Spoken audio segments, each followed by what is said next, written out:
Hello friends, super magic રસોઈમાં મિત્રો હું આપનું સ્વાગત કરું છું। આજે હું લસણિયા તીખા ગાંઠિયાની રેસીપી તમારી સાથે શેર કરું છું। તમને ચોક્કસ આ વિડીયો ગમશે, ગમે તો લાઈક કરજો, શેર કરજો અને સબસ્ક્રાઇબ કરવાનું તો ભૂલતા જ નહીં। તો મિત્રો, આપણે જન્માષ્ટમી આવી રહી છે સૌરાષ્ટ્રવાસીઓને, અને જનરલી આપણે ગાંઠિયા બનાવતા હોઈએ છીએ, પણ જો આપણે બહારના જેવો ટેસ્ટ નથી આવતો ને, તો આપણે હંમેશા ગાંઠિયા ઘરે બનાવવાનું એવોઇડ કરીએ છીએ અને બહારથી જ ગાંઠિયા લઈ આવીએ છીએ, જે બહુ જ કોસ્ટલી પડે છે। પણ તમે જો આ મેથડથી એક વખત આ અલગ જ ઇન્ગ્રેડિયન્ટથી તમે મારી રીતથી ગાંઠિયા બનાવશો ને મિત્રો, તો તમે ઘરે જ બનાવતા થઈ જશો। એટલા ઉપરથી ક્રન્ચી અને અંદરથી સોફ્ટ એવા ગાંઠિયા બનશે મિત્રો। તો બનાવવાનું ચાલુ કરીએ। તો હવે એના ઇન્ગ્રેડિયન્ટમાં મિત્રો આપણે જો બેસન છે, અજમો છે, મરી પાવડર છે, પાપડ ખાર છે, સંચર છે, લસણ છે, લીંબુ છે, લાલ મરચા, મેં સૂકા મરચાને મેં ગરમ પાણીમાં પલાળી દીધા છે 10 મિનિટ પહેલા, અને હિંગ લેશું અને હળદર લેશું। તો બનાવવાનું ચાલુ કરીએ। તો મિત્રો, આજે હું તમને પરફેક્ટ મેજરમેન્ટ સાથે જ આ ગાંઠિયાની રેસીપી બતાવીશ, કેમ કે કંદોઈ લોકો પણ જો માપ લઈને જ ગાંઠિયા બનાવે છે, એટલે એના ગાંઠિયાનું રિઝલ્ટ આપણને બહુ સરસ જોવા મળે છે અને આપણને હોશે હોશે ખાઈએ છીએ। તો આજે હું પરફેક્ટ મેજરમેન્ટ સાથે જ તમે ગાંઠિયા બનાવશો ને તો જ તમારે બહાર જેવા ગાંઠિયા બનશે। તો એના માટે અત્યારે હું આ પોણો કપ પાણી લઉં છું,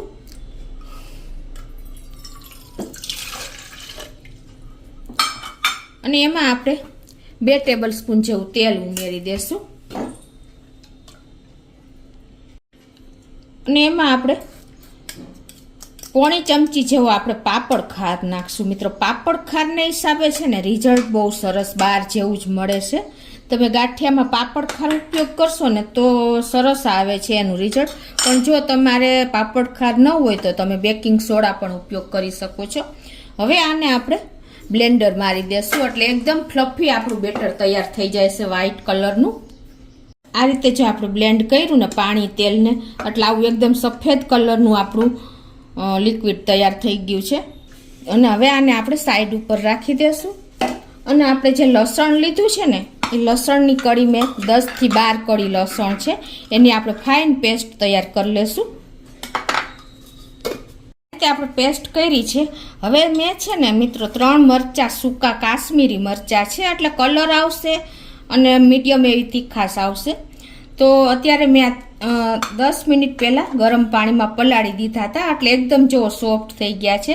તમે આ રીતે સૂકા મરચાને પલાળી અને એની પેસ્ટ કરીને અને આપણે લોટમાં એડ કરશું ને ગાંઠિયામાં, તો એનો કલર બહુ સરસ આવશે મિત્રો।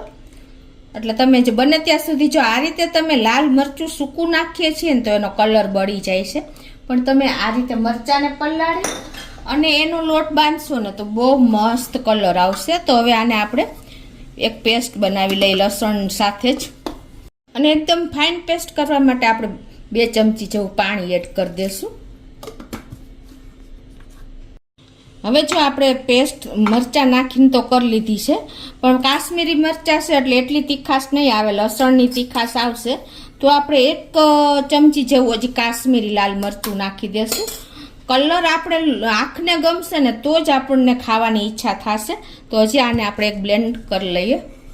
તો આ રીતે જો આપણે એકદમ પલાળેલા મરચાં અને લસણની અને 1 ચમચી આપણે કાશ્મીરી લાલ મરચું નાખીને ફાઇન પેસ્ટ તૈયાર કરી લીધી છે। હવે આપણે લોટ બાંધવાની તૈયારી કરશું, અને મિત્રો આપણે બહારના ગાંઠિયા જેવું રિઝલ્ટ જોતું હોય ને તો આપણે બહારનો લોટ જ પેકેટનો જે આવે છે ને, સારી બ્રાન્ડનો, કોઈ પણ સારી બ્રાન્ડનો ઉપયોગ કરવાનો છે। અત્યારે હું આ 2 કપ લોટ લઉં છું।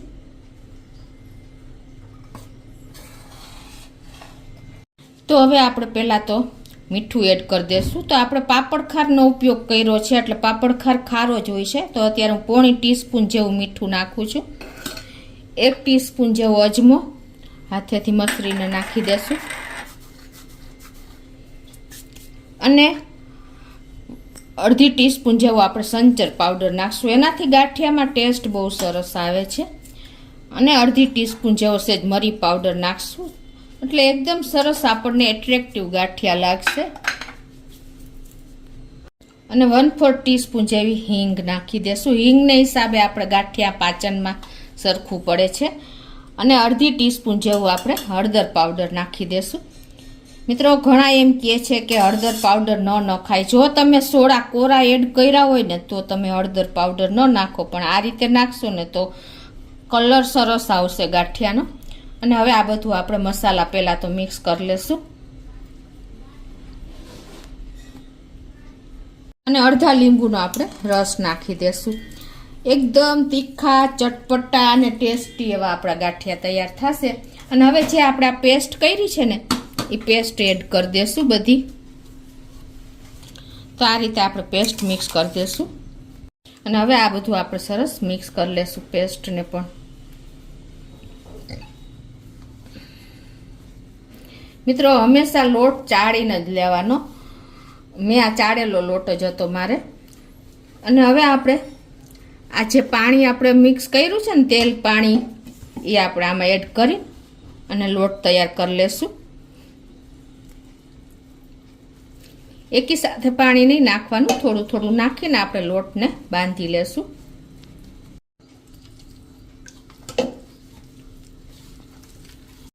તો આ રીતે જો આપણે કઠણ લોટ પહેલા બાંધવાનો, પછી આપણે એને સોફ્ટ કરી લેશું.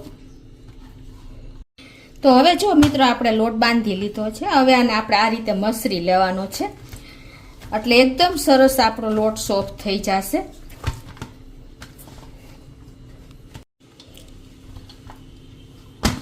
આ રીતે તમે એને કૂણવી લેશો ને એટલે એકદમ સરસ આપણો લોટ તૈયાર થઈ જશે. તો જ આપણા ગાંઠિયા ઉપરથી ફરસા અને અંદરથી સોફ્ટ થશે. તો આ રીતે જો આપણે મસરીને લોટ તૈયાર કરી લીધો છે. આવો સેમી સોફ્ટ લોટ બાંધવાનો છે, નહીં બહુ કઠણ કે નહીં બહુ ઢીલો. જો ઢીલો હશે ને તો તમારા ગાંઠિયા અંદરથી કાચા જેવા લાગશે, અને કઠણ હશે તો ગાંઠિયા પરફેક્ટ બનશે નહીં. એટલે આ કન્સિસ્ટન્સી રાખવાની છે. પછી તમારા ટેસ્ટ એકોર્ડિંગ તમે મરચામાં પણ વધઘટ કરી શકો છો. હવે આને આપણે સેજ તેલવાળો હાથ પણ મારી દેશું, એટલે આપણે સરસ લોટ એકદમ ચોટે નહીં હાથમાં. હવે આ રીતે આપણે લોટ તૈયાર કર્યા પછી આપણે સિલિન્ડરમાં ભરવાનો છે. અને જો આ રીતે આપણે સંચો જે આવે છે ને, આપણે ગાંઠિયા આ રીતે જ બનાવીએ છીએ. એમાં જો આ ગાંઠિયાની જારી આવે છે એ તમે વાપરી શકો છો, પ્લસ આવી થોડીક પાતળા ગાંઠિયાની જારી આવે છે, બંને તમે કોઈ પણ ઉપયોગ કરી શકો છો. તો હવે આપણે આ સંચો છે એને આપણે પહેલાં તેલથી ગ્રીસ કરી લેશું. આ રીતે જ રીતે આપણે આ જારીને પણ ગ્રીસ કરી લેશું, અને એને આપણે આ રીતે સેટ કરી દેશું.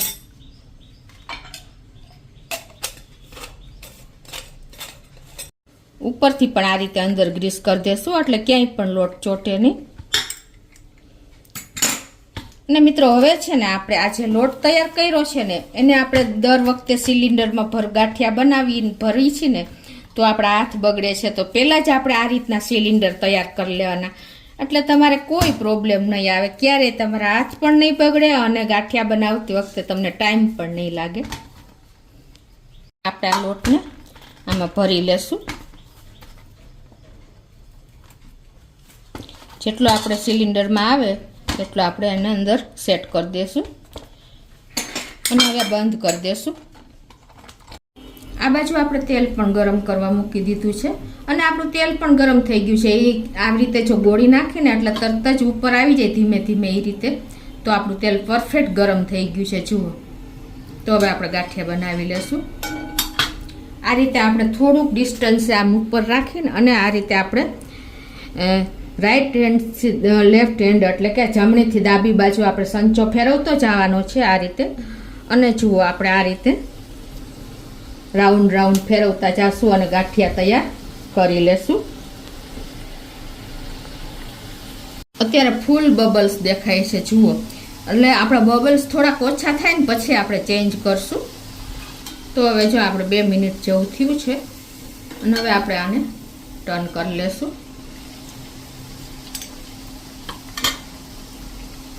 અને મિત્રો આપણે આ ગાંઠિયા કાચા ન રહીએ ને એટલે આપણે પહેલાં ફૂલ ફ્લેમે ગાંઠિયા પાડી લેવાના. પછી જો 1 મિનિટ થાય ને પછી આપણે સ્લો ટુ મીડિયમ કરી નાખવાની.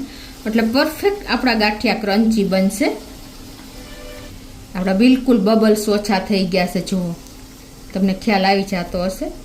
તો હવે આપણા ગાંઠિયા પણ કૂક થઈ ગયા છે. તો આપણે આ રીતે એને સાઈડમાં આવી રીતે જારો રાખીને અને પૂરું તેલ નિતારી લેવાનું, એટલે જરા પણ તમારે તેલ ગાંઠિયામાં દેખાશે નહીં. જો આ રીતે તમે રાખશો ને એટલે પરફેક્ટ તેલ નીતરી જશે.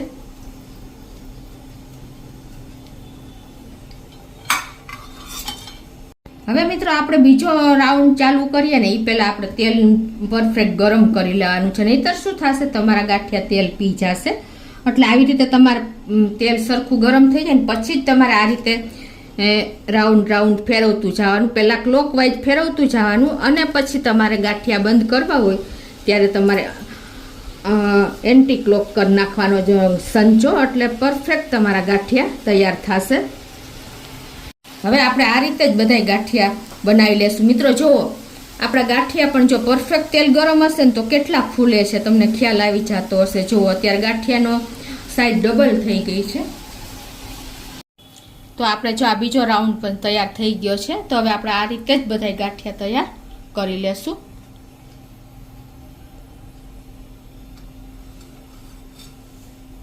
તો આપણા તીખા લસણિયા ગાંઠિયા એકદમ ટેસ્ટી અને ચટાકેદાર, ઉપરથી ક્રન્ચી અંદરથી સોફ્ટ જોવો એવા રેડી છે અને એકદમ ક્રન્ચી બન્યા છે. એનું પણ તમને બતાવી દઉં. જો આ રીતે તમે પ્લેટમાં મૂકીને તમને એનો અવાજ પણ બતાવી દઉં. જો એકદમ ભૂકો થઈ જાય એવા, દાંત વગરના પણ ખાઈ શકે ને એવા આપણા ગાંઠિયા બન્યા છે. જો છે ને મિત્રો, તો તમે ચોક્કસ એક વખત આ મેથડથી ટ્રાય કરજો. અને તમે આ જન્માષ્ટમી ઉપર આપણે સૌરાષ્ટ્રમાં ખાસ ઉજવાય છે તો ફરસાણ ફૂલ બને છે, ત્યારે તમે ચોક્કસ એક વખત આ રીતે ટ્રાય કરીને કોમેન્ટ બોક્સમાં જણાવજો કે કેવા બન્યા મિત્રો. તો તમને ગમે તો લાઈક કરજો, શેર કરજો અને સબસ્ક્રાઈબ કરવાનું તો ભૂલતા જ નહીં.